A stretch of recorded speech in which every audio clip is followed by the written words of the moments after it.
ಪ್ರಿಯ ವೀಕ್ಷಕರೇ ನಮಸ್ಕಾರ. ಇದು 7 Days voice news YouTube channel Davanagere. ಸಮಗ್ರ ಸುದ್ದಿಗಳಿಗಾಗಿ ದಯವಿಟ್ಟು ನಮ್ಮ ಚಾನಲ್ ಸಬ್ಸ್ಕ್ರೈಬ್ ಮಾಡಿ ನಮ್ಮನ್ನು ಪ್ರೋತ್ಸಾಹಿಸಿ. ಇನ್ನೇನು ದಾವಣಗೆರೆ ದಕ್ಷಿಣ ಕ್ಷೇತ್ರದ ಉಪಚುನಾವಣೆ ಇನ್ನೊಂದು ಕೇವಲ 9 ದಿವಸ ಉಳಿದಿದೆ.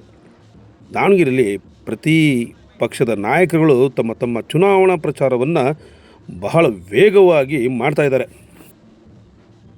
ಚುನಾವಣೆ ಶುರುವಾದಾಗಿಂದನೂ ಕಾಂಗ್ರೆಸ್ ಪಕ್ಷದ ಅಭ್ಯರ್ಥಿ ಸಮರ್ಥ ಅವರು ಯಾಕೋ ಬರಿಗಾಲಲ್ಲೇ ನಡೀತಾ ಇದ್ದಾರೆ. ಬನ್ನಿ ಕೇಳೋಣ.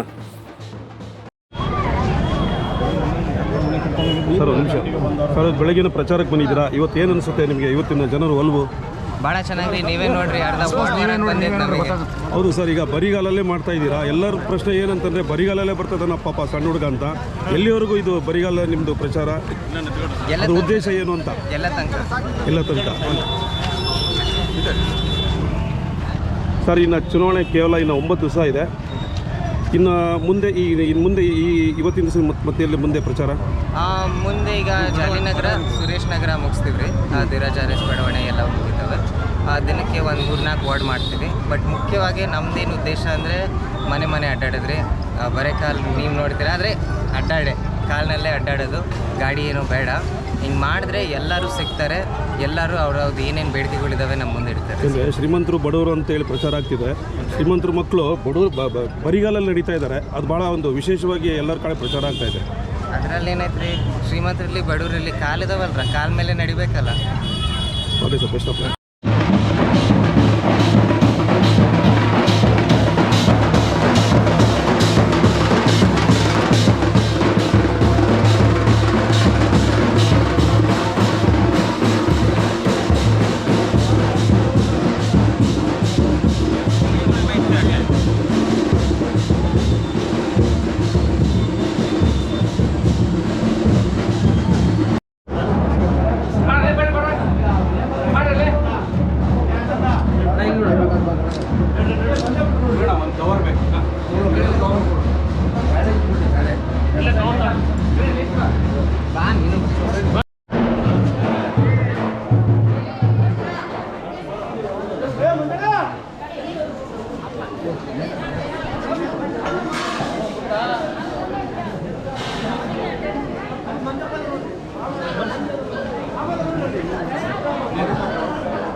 ಅಕ್ಕರು ಬಂದಿರ್ತಾರೆ ಅಂತ ಅನ್ಕೊಂಡಿದ್ದೆ.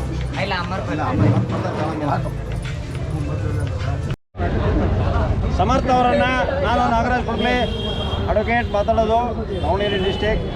ಇವತ್ತು ನಮ್ಮ ಸಮರ್ಥ ಅವರನ್ನು ಯುವ ನಾಯಕರನ್ನ ಮುಂದೆ ತರಬೇಕು ಕಾಂಗ್ರೆಸ್ನವರು ಅಂತ ಹೇಳಿ ಒಂದು ನಾವು ಎಲ್ಲರೂ ಸಂಕಲ್ಪ ಮಾಡಿ ಹಿರಿಯರೆಲ್ಲರೂ ಆಶೀರ್ವಾದ ಮಾಡಿದ್ದಾರೆ. ದಾವಣಗೆರೆಯ ಜನ ಎಲ್ಲರೂ ಸೇರಿ ನಾವು ಎಲ್ಲ ಸಮುದಾಯದವರು ಸೇರಿಕೊಂಡಿದ್ದೇವೆ. ಆದ್ದರಿಂದ ಇಂಥ ಯುವಕರನ್ನ ಮುಂದೆ ತಂದರೆ ನಮ್ಮ ದಾವಣಗೆರೆ ಇನ್ನೂ ಹೆಚ್ಚಿನಲ್ಲಿ ಓದಿ ಬಂದರೂ ಕೂಡ ಅವರಿಗೆ ಅಹಂಕಾರ ಇಲ್ಲ. ನಮ್ಮ ರೈತರು ನಮ್ಮ ಜೊತೆಗೆಲ್ಲ ಒಡನಾಡಿದ್ದಾರೆ. ಅವರು ಅತಿ ಹೆಚ್ಚಿನ ಓಟ್ನಿಂದ ಆರಿಸಿ ತರ್ತವೆ ಅಂತೇಳಿ 30,000ಗಿಂತ ಹೆಚ್ಚಿಗೆ ಲೀಡ್ನಲ್ಲಿ ತರ್ತೀವಿ. ಆ ರೀತಿ ಸಂಕಲ್ಪ ಮಾಡ್ತೀವಿ. ದಾವಣಗೆರೆ ಜನ ಕೈ ಮುಗಿತೀನಿ, ತಾವೆಲ್ಲರೂ ಆಶೀರ್ವಾದ ಮಾಡಬೇಕು, ಇಂಥ ಯುವಕರನ್ನ ಮುಂದೆ ತರಬೇಕು ಅಂತೇಳಿ ವಿನಂತಿದೆ. ನಾಗರಾಜ್ ಕುಡ್ಪ್ಲಿ, ಅಡ್ವೊಕೇಟ್.